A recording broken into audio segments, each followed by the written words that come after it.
Les jeudis de l'économie avec la BCI. BCI, la banque partenaire de tous les entrepreneurs calédoniens. Le pouvoir d'achat et la structure des prix, c'est un sujet qui revient souvent dans l'actualité, qui fait aussi l'objet d'un séminaire en fin de semaine dernière organisé par Christopher Gigès, membre du gouvernement en charge de l'économie. De quoi parle-t-on quand on parle pouvoir d'achat et structure des prix? Qu'est-ce qui peut bouger? C'est ce dont nous allons parler dans cette émission avec nos 4 invités. Élise Desmazures, qui est la directrice de l'ISE, le président de l'autorité de la concurrence, Stéphane Rotterer, le directeur des affaires économiques du gouvernement, John Chupit, et le président de l'UTCFE-CGC, Christophe Coulson. Bonjour à tous les 4. Bonjour. Et merci d'avoir accepté notre invitation. Alors, une petite précision en entrée d'émission. Le pouvoir d'achat, on voit ce que c'est à peu près. Je fais vite, mais vous allez me corriger si j'ai tort. C'est la différence finalement entre les revenus d'une personne ou d'un couple et l'augmentation et la variation des prix, ce qui définit le pouvoir d'achat. En revanche, c'est peut-être plus compliqué de comprendre ce que c'est que la structure des prix.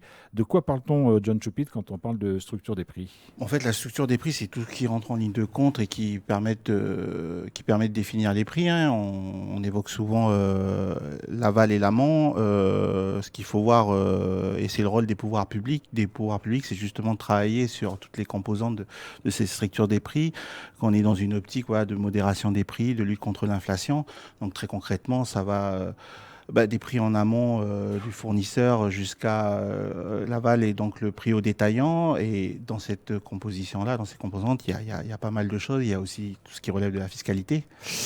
Et donc, c'est tous les sujets qu'on doit aborder lorsqu'on analyse le prix, donc on analyse la cherté de vie et qu'on veut mettre en place des politiques publiques efficaces pour justement préserver le pouvoir d'achat, comme vous l'évoquiez en propos liminaire. Stéphane Rotterer, l'autorité de la concurrence, a scruté la structure des prix un petit peu? C'est pas son rôle, mais si vous voulez, quand une autorité de la concurrence démarre et arrive sur un territoire, elle n'est pas forcément saisie par des pratiques anticoncurrentielles, etc. Donc elle fait des avis sectoriels pour avoir une véritable photographie de l'économie. Donc on l'avait fait par exemple en 2018, l'autorité a été créée en 2018, elle l'a fait en 2018 pour les fruits et légumes. Et en 2020, évidemment, elle a apprécier la structure des prix des produits. Donc pour compléter ce qu'a dit le directeur de la DAE, c'est-à-dire que concrètement ce qu'on a fait, c'est qu'on a vu qu'un produit était acheté le prix d'achat.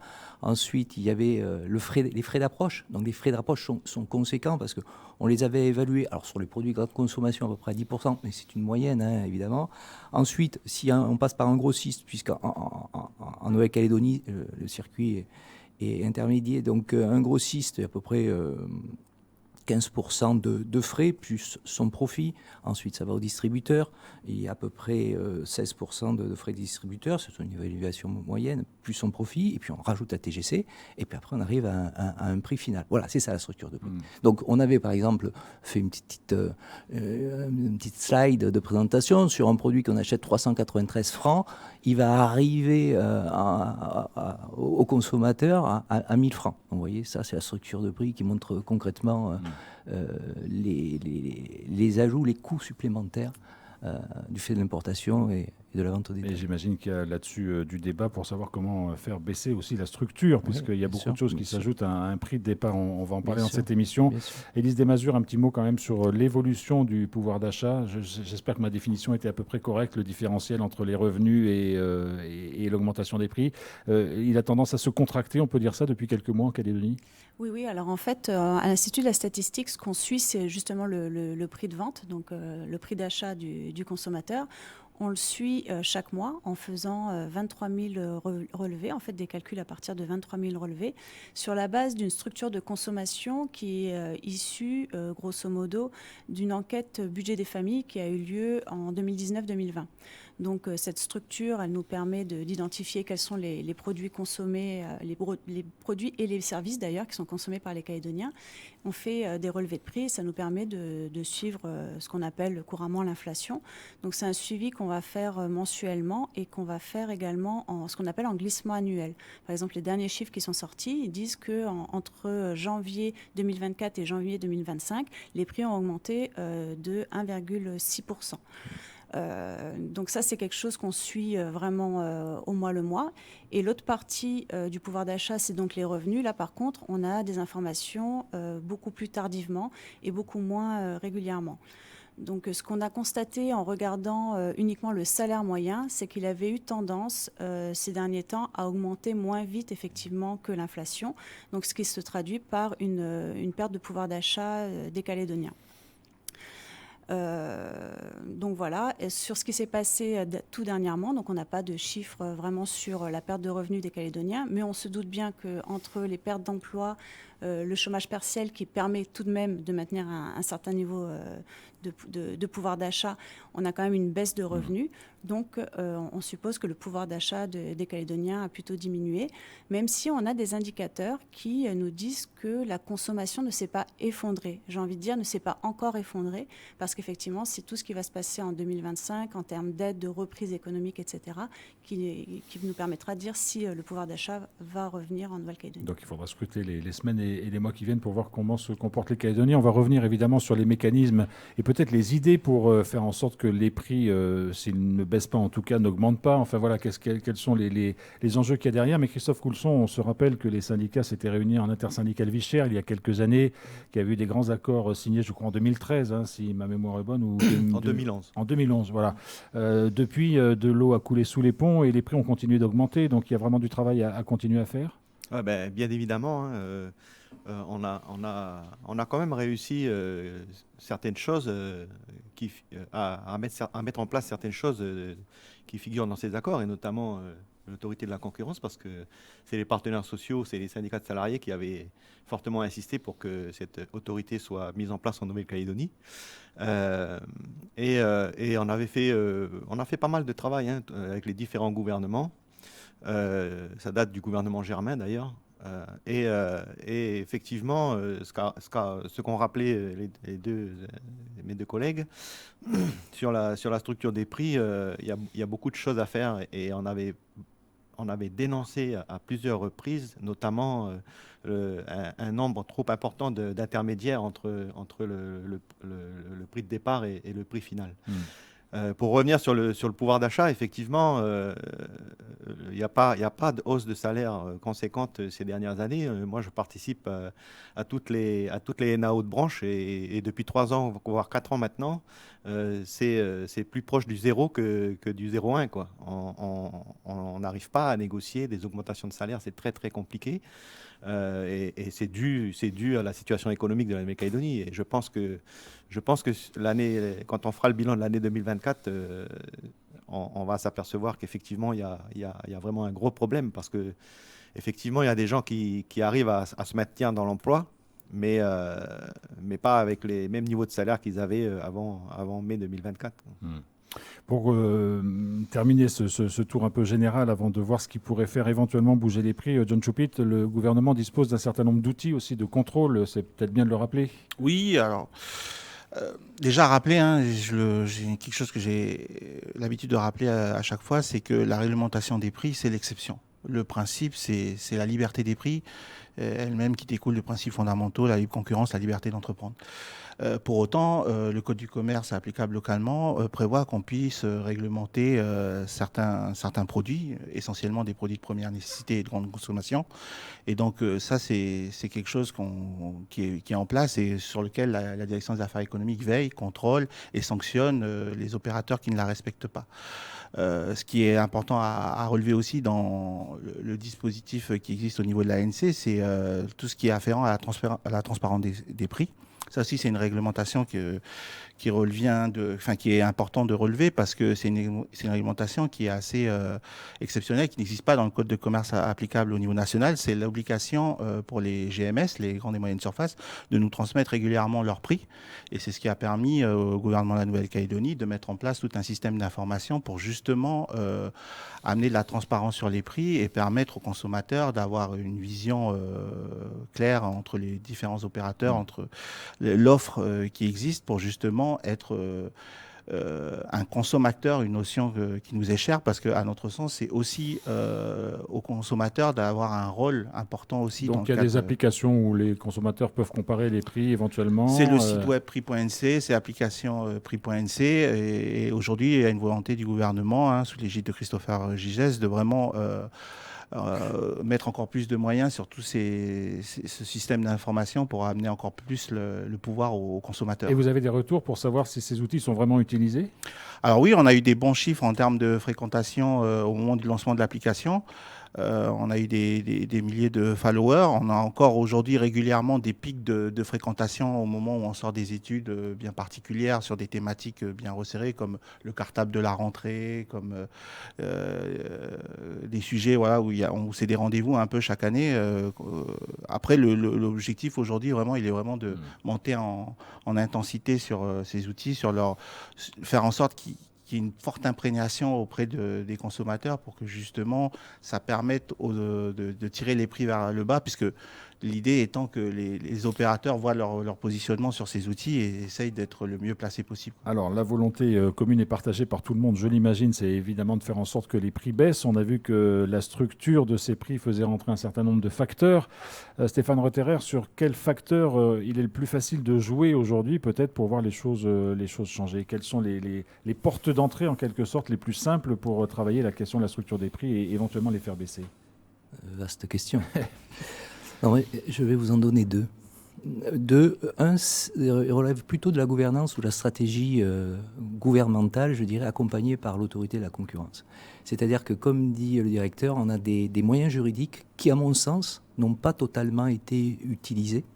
Je vais en citer un qui pourrait entrer dans la stratégie. Donc on a le prix pour NC, mais à côté de la réglementation, c'est l'article qui vient avant, on a un comité de l'Observatoire des prix et des marges. L'avantage, c'est un comité qui existe et qui permettrait d'avoir un calcul des prix et des marges dans certains secteurs. On en prendrait deux, le secteur agricole, prix des marges, le secteur produit, et les produits de grande consommation, plutôt distribution.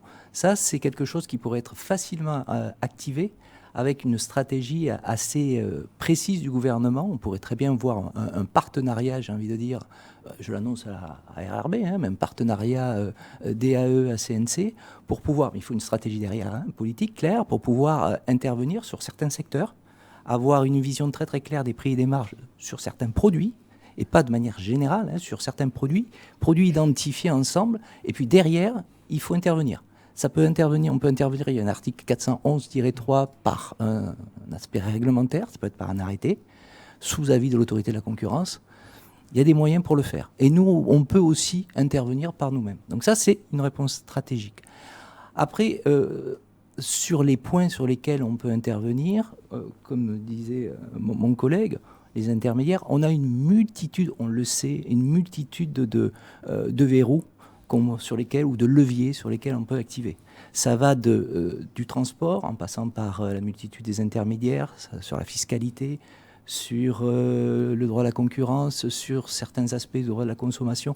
C'est multiple. Et c'est cette multitude de petites interventions qui permettra de faire baisser les prix. Il n'y a pas de remède miracle, mais c'est une multitude de petites interventions. Lorsque vous calculez et vous faites l'indice des prix et l'indice des mesures à Alizé, est-ce que vous analysez les raisons d'augmentation ou de baisse de certains prix ? C'est-à-dire qu'à l'intérieur de la structure des prix, on l'a bien compris, il y a plusieurs facteurs. Est-ce que vous allez chercher les facteurs qui conduisent à l'augmentation ou à la baisse des prix ? Ce travail d'analyse aussi fin que peuvent faire l'autorité de la concurrence ou la DAE. Nous, en fait, on se contente de contextualiser. Par exemple, dernièrement, on a eu une augmentation du prix des légumes. Eh bien, on sait que c'est dû à des conditions climatiques. C'est souvent ça qu'on va regarder. Après, bien évidemment, on regarde si la taxe sur le sucre va se traduire dans nos relevés par une augmentation. Donc, on se contente de contextualiser les prix.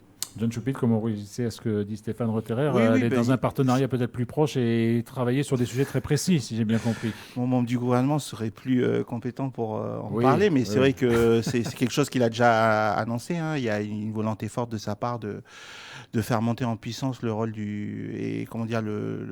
la production du comité de l'Observatoire des prix et des marges. Alors vous dites qu'il existe, mais il existe vraiment, il existe sur le papier, il est actif Alors il existe et il a vocation à exister vraiment. À être plus actif, effectivement. Il y a une composition qui associe les partenaires sociaux, le politique. Il y a un texte aujourd'hui qui vise à y ajouter comme membre l'autorité de la concurrence. Donc, effectivement, c'est un outil qui peut-être n'a pas été assez utilisé par le passé, mais il y a une volonté de l'exécutif en place de vraiment lui redonner toute sa noblesse et vraiment faire en sorte qu'il puisse produire ce qu'on attend de lui. Donc voilà, ces fameuses études sur les marges. Après, comme l'évoquait le président de l'autorité, c'est multifactoriel, il y a beaucoup de choses qui rentrent en ligne de compte. Le membre du gouvernement organise prochainement aussi un séminaire sur la fiscalité, puisqu'on sait que voilà, on évoquait la taxe sucre, la redevance copie privée, l'éco-participation. C'est un certain nombre de redevances et de taxes qui sont intervenues. Il y a même des réflexions celle-là, elle n'a pas été adoptée, mais sur la redevance sur l'eau, ça, c'est des sujets qui ont vocation à la structure du prix, à avoir un impact inflationniste. Donc, c'est une réflexion globale qui mêle tant la réflexion sur le niveau des salaires qu'évoquait M. Coulson tout à l'heure, que la réflexion sur chaque composante de la structure du prix.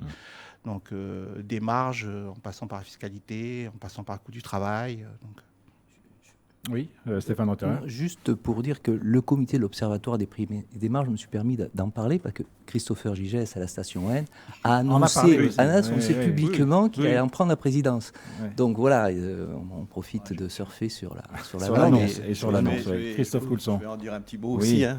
Ça vous avez l'air intéressé. On est plus qu'intéressé puisqu'on est aussi un peu à l'origine de cet observatoire et ils ont été très prudents l'un comme l'autre. Mais moi, je mets toujours les pieds dans le plat. Hein. Ça fait plus d'un an qu'ils ne s'est pas réunis.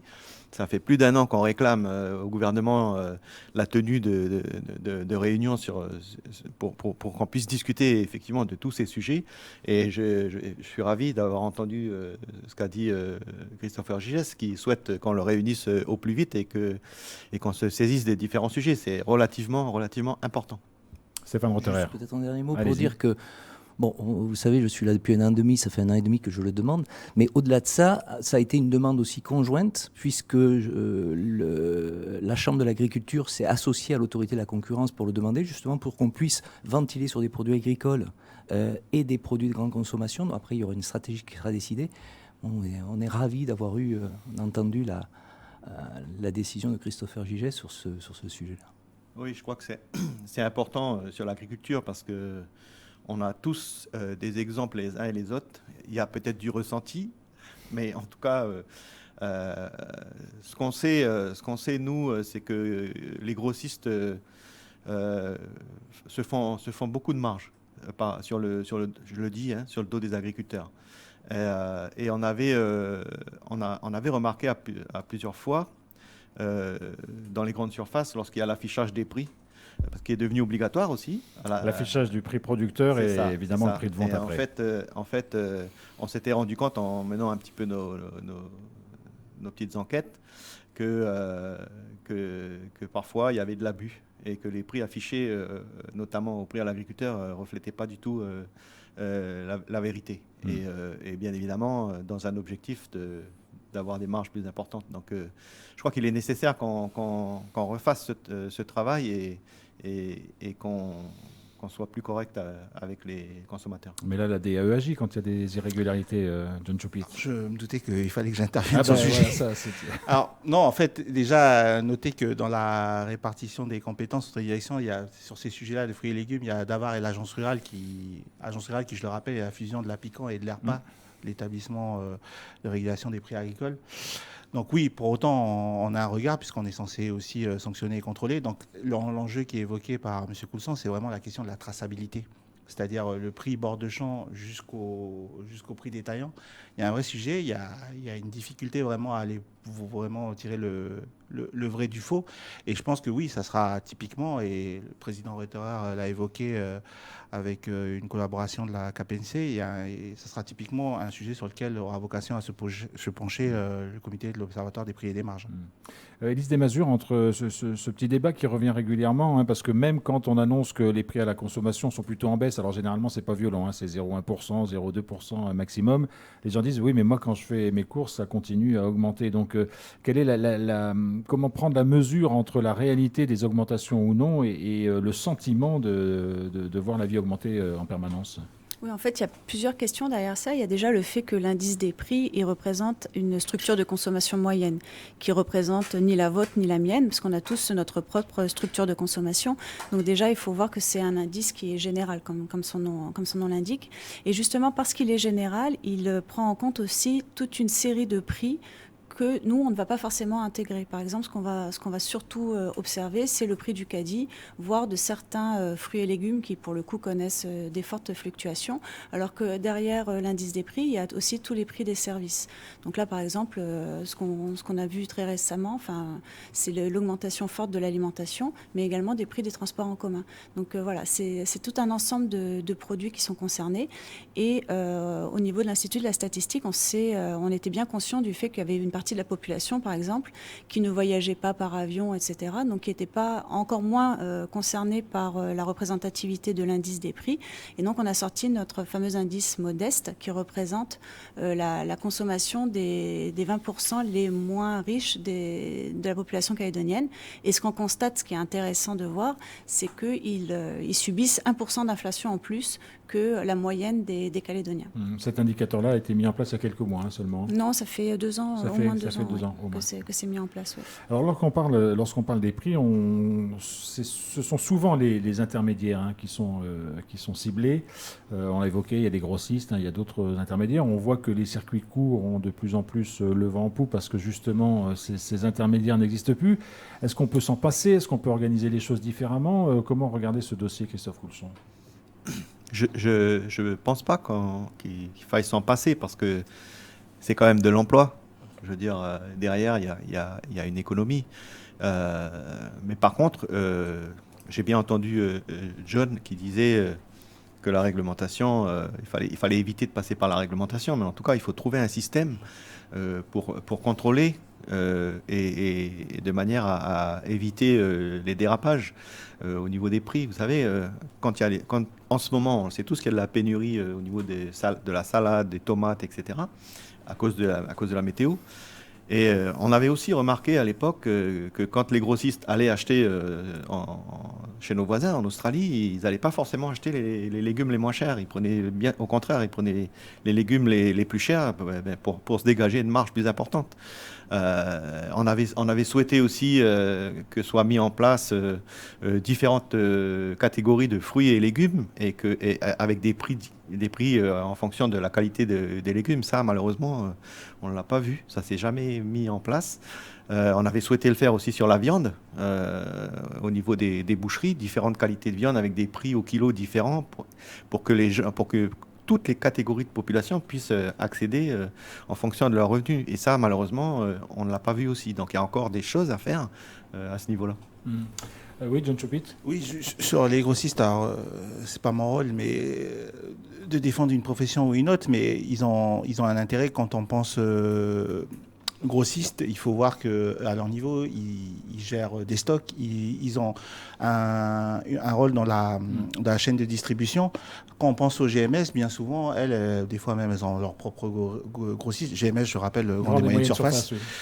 Et elles ont leur propre grossiste, leur propre centrale qui font qu'elles s'appuient dessus et elles sont autonomes. La plupart des petits commerces ne pourraient jamais gérer toutes les marchandises qu'ils ont besoin s'il n'y avait pas un grossiste et qui aussi assure au niveau de l'approvisionnement sur tout le territoire, puisqu'il n'y a pas des GMS dans chaque coin de la Calédonie. Donc après, comme l'évoquait Monsieur Coulson, mais c'est vrai que j'en reviens à l'importance du CODPM, le comité de l'observatoire, c'est vraiment d'aller voir après sur la structure de prix si vraiment à chaque niveau il n'y a pas d'abus. Mais c'est vrai que les grossistes, si demain ils ont un intérêt dans la chaîne de distribution, il y a beaucoup de commerces qui peuvent exister, parce que derrière, ils peuvent s'habiller sur des grossistes et qui ne peuvent pas eux-mêmes, à leur niveau, gérer tout l'approvisionnement de nombre de références. Donc, c'était juste cette précision que je souhaitais apporter. Quand on parle des GMS, les grandes et moyennes surfaces, on sait que, en raison des émeutes du mois de mai de l'an dernier, il y a un certain nombre de magasins qui n'existent plus aujourd'hui. Est-ce que ça a joué, Élise Desmazures, selon vous, sur la manière dont les prix ont évolué les mois suivants ? Alors ça, on n'a Vous n'avez pas trop d'idées. Ce qu'on a constaté, c'est qu'effectivement, il y avait par exemple des marques habituelles qui avaient disparu des rayons, avec du coup une tendance à la hausse, tout simplement parce qu'on ne trouvait pas ces produits habituels. Par contre, on n'a pas d'idée de l'impact que ça a pu avoir sur les prix, en tout cas au niveau de l'Institut de la statistique. Alors, l'impact sur les prix, pour que les prix puissent se jouer, on imagine que la concurrence est un moteur important. Est-ce qu'elle s'exerce, Stéphane Rotterer, cette concurrence sur toutes le panel de la structure des prix? Alors, disons que le rôle d'une autorité de la concurrence, c'est de faire en sorte qu'il n'y ait pas de monopole, de pouvoir de marché sur un marché, donc de permettre aux entreprises d'accéder au marché pour créer de la compétitivité, de la concurrence. Et donc, évidemment, au final, ça a entraîné des baisses de prix. Donc, ça, c'est le rôle de l'autorité de la concurrence. Mais l'autorité de la concurrence, elle est limitée par ses compétences. Et ses compétences sont essentiellement les grosses structures. C'est-à-dire que nous, notre pouvoir d'intervention, c'est essentiellement à travers ce qu'on appelle l'abus de position dominante. Une grosse entreprise a un pouvoir de marché, elle va s'en servir pour avoir des prix très élevés. Donc là, on peut intervenir. Mais c'est essentiellement notre seul... Après, on peut intervenir comme conseiller du gouvernement pour modifier les réglementations, mais c'est autre chose. Ce n'est pas une compétence directe. Après, c'est le gouvernement qui va prendre une réglementation ou modifier une réglementation. Nous, notre intervention, elle est là. Alors, j'en profite d'être à votre radio pour annoncer encore quelque chose, hein, et devant le directeur de l'ADE, mais il le sait très bien. Parce que, oui, il a un peu peur là quand même. Oui, non, mais il le sait très bien puisqu'il connaît mes demandes depuis un an et demi. Non, il y a une loi de pays qui est en cours, qui est une loi de pays concurrence. Cette loi de pays concurrence va notamment donner 2 pouvoirs particuliers affichés à l'autorité de la concurrence. J'en parle parce que ça répond en partie à votre question sur notre pouvoir. Un, c'est de pouvoir, dans le cas de ces abus de position dominante, de ces positions dominantes dans des grandes entreprises, des grands distributeurs, éventuellement des grossistes importants, de pouvoir vérifier à travers la structure des prix si ces prix ne sont pas tellement élevés qu'on pourrait les caractériser d'excessifs. C'est une jurisprudence classique qui existe en droit européen, en droit de l'Union européenne, qui a été mis en place par l'autorité de la concurrence française sur 2 ou 3 décisions à partir notamment en 2012, à partir de 2012, voilà. Donc ça va être un pouvoir qui va être découlé de l'adoption de cette loi de pays d'ici quelques mois, hein, puisque c'est dans les tuyaux, auprès du Congrès. Et il y a un deuxième pouvoir qui est particulièrement important, et c'est pour ça que je parlais de coopération avec la DAE, parce que c'est intéressant, c'est que à la fois le gouvernement comme l'autorité de la concurrence, et ça va être intégré dans ce pouvoir, va pouvoir lutter contre les dysfonctionnements de marché. Dans les dysfonctionnements de marché, ça demande beaucoup de travail, mais on peut être très, très, très opérationnel. C'est-à-dire concrètement, lorsqu'on va avoir des prix particulièrement élevés, on va pouvoir intervenir, soit la DAE, soit l'autorité de la concurrence, pour dire, oulala, là, votre ratio, taux de rentabilité, il est particulièrement élevé, c'est étonnant. On va le vérifier, et ensuite, en fonction de ça, on va dire à l'entreprise, il nous semble que vos prix, là, sont particulièrement élevés. L'entreprise a 2 possibilités. Soit elle dit, allez vous faire voir, excusez-moi, soit, oui, vous avez raison, je vais prendre des engagements, je vais faire des engagements, et voilà. Mais là, il n'y a aucune contrainte, a priori, pour ces entreprises. Il n'y a aucune contrainte. Sauf que si nous, on va jusqu'au bout de la procédure, on le qualifie d'abus de position dominante. Et donc, ça aboutit à une sanction. Qu'est-ce que ça vous inspire, Christophe Poulson? Écoutez... C'est une très bonne chose. Maintenant, j'attends de voir à quelle vitesse ça va être mis en place et comment ça va être utilisé. À partir du moment où ça va générer du positif pour les consommateurs, on ne peut que être favorable à ce genre de dispositif, bien évidemment. Est-ce que vous êtes déjà au travail pour intégrer ces choses-là, John Choupit? Oui, il y a une réflexion. La LP Concurrence, on a travaillé de concert. D'ailleurs, on en rediscute encore juste après l'émission du projet de texte. Donc oui, il y a une vocation à tendre vers ce dispositif-là, à produire des réglementations qui permettent justement d'améliorer notre politique publique en matière de lutte contre la vie chère. Donc, et ça, comme ça a été évoqué tout à l'heure, c'est ce qui a été annoncé encore dernièrement par le membre du gouvernement, Christopher Gigès, lors du dernier séminaire. Donc oui, on y travaille et on continue à travailler. Il y a toute une stratégie qui est en œuvre et qui sera prochainement présentée aux Calédoniens.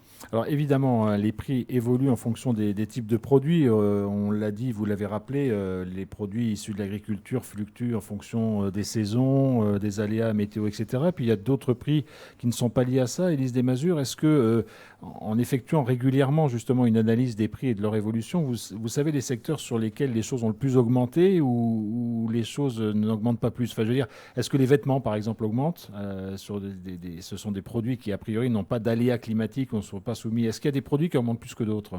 Pour ce qui est des produits manufacturés, on a plutôt une diminution des prix. Et là où on va constater des augmentations, c'est vraiment sur l'alimentation. Ce qu'on a vu dernièrement, c'est bien évidemment l'augmentation du prix de l'électricité. Et dans le même temps, si on reste sur le post-énergie, on a eu une diminution du prix des carburants, qui manifestement ne va pas durer.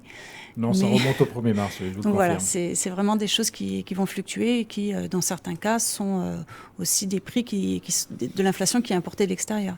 Donc c'est pour ça qu'on ne peut pas non plus avoir la main sur tout, sur les carburants en particulier. Si on a une forte hausse du prix du baril, ça va forcément se répercuter. Alors on attendra le mois de mars pour connaître les prix de février. Vous travaillez dessus, vous n'avez pas déjà des indicateurs Si, je crois que c'est paru déjà sur dans février? les médias. Oui, non, pas sur février, voilà, non, j'ai pas, mais sur les carburants, oui, on sait qu'on a une hausse qui va arriver au mois de mars. Sur l'ensemble des prix, il faut attendre début mars. Après, en février, c'est vrai que c'est un mois qui est important à observer parce que c'est celui de la rentrée scolaire. Voilà. Et des soldes aussi, début des soldes. Exactement. Donc, ce qu'on va observer, c'est certainement des augmentations sur le transport scolaire, sur les cantines, etc. Mais je n'ai pas de chiffres précis. On vient tout juste de finir les calculs. Christophe Coulson, pour terminer, on a vu que le gouvernement avait donc lancé ce travail sur le pouvoir d'achat et la structure des prix où tous les acteurs autour de la table seront concernés. Qu'est-ce que vous en attendez de ce travail? Écoutez, on va y participer, c'est sûr, hein, et j'espère que ça va aboutir parce que on a entendu aussi de la bouche de Christopher Gigès qui voulait refaire une conférence sur les salaires. Je rappelle qu'il y en a eu une en 2023 qui n'a abouti à rien du tout. On s'est réunis pratiquement une journée sur le sujet. On a échangé, mais malheureusement, on n'a rien vu derrière. Donc, on prend note de tout ce qui est en train d'être proposé. On y participera et cette fois-ci, j'espère qu'on trouvera des solutions pour rassurer un peu la population. Affaire à suivre. Merci en tout cas à tous les quatre d'être venus dans cette émission nous parler de ces questions de pouvoir d'achat et de structure des prix.